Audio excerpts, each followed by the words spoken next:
Bobby Chemmanur international jeweller. Attappadi പുതൂരിൽ ക്ഷീരകർഷക സംഗമം നടന്നു. പാൽ, മത്സ്യ, കാർഷിക മേഖലയ്ക്ക് ദോഷകരമായ ഒന്നും നരേന്ദ്രമോദി സർക്കാർ ചെയ്യില്ല എന്ന കേന്ദ്ര സഹമന്ത്രി ജോർജ് കുര്യൻ പറഞ്ഞു. ലോകത്തിൽ എത്ര ശക്തനാണെന്ന് പറഞ്ഞ് ആര് വന്നാലും അവർക്ക് മുന്നിൽ തന്റേടത്തോടെ നിന്ന് കാര്യങ്ങൾ പറയാൻ നരേന്ദ്രമോദിക്ക് മടിയില്ല എന്നും ക്ഷീരകർഷകർക്ക് ഉപകാരപ്രദമായ ഗോകുൽ പദ്ധതി പോലുള്ളവ കേന്ദ്ര ഗവൺമെന്റ് നടപ്പിലാക്കിയിട്ടുണ്ടെന്നും ജോർജ് കുര്യൻ പറഞ്ഞു. പുതൂരിൽ നടന്ന ക്ഷീരകർഷക സംഗമം ഉദ്ഘാടനം ചെയ്ത് സംസാരിക്കുകയായിരുന്നു അദ്ദേഹം. അപ്പോൾ ലോകരാജ്യങ്ങൾ പറയുന്നു ഇന്ത്യയുടെ വരുമാനം, കുടുംബ വരുമാനങ്ങളിൽ ഓരോ വ്യക്തിയുടെയും വരുമാനങ്ങൾ കുറവാണ് എന്ന് പറയുന്നു.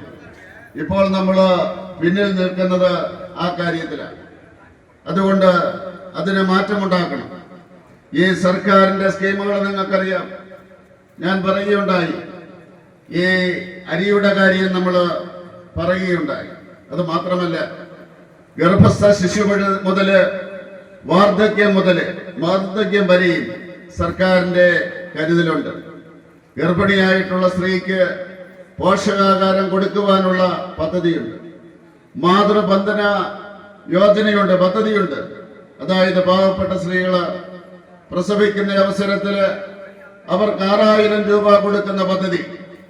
അത് കുഞ്ഞിനും അമ്മയ്ക്കും ആരോഗ്യത്തിന് വേണ്ടിയാണ്.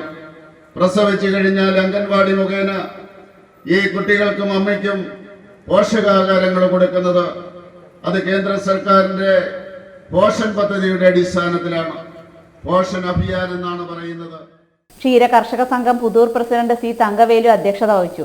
BJP ജില്ലാ പ്രസിഡന്റ് P വേണുഗോപാൽ, BJP ജില്ലാ general secretary B Manoj, vice president EP Nandakumar, സെക്രട്ടറിമാരായ സുഷുമ ശ്രീരാം, ഗോപകുമാർ, മണ്ഡലം പ്രസിഡന്റ് KS അൽജു, BDJS ജില്ലാ വൈസ് RN റെജി, ഷിബി, രാകേഷ്, പഞ്ചായത്ത് മെമ്പർമാർ, ക്ഷീര കർഷക സംഘ പ്രസിഡന്റുമാർ തുടങ്ങിയവർ പങ്കെടുത്തു.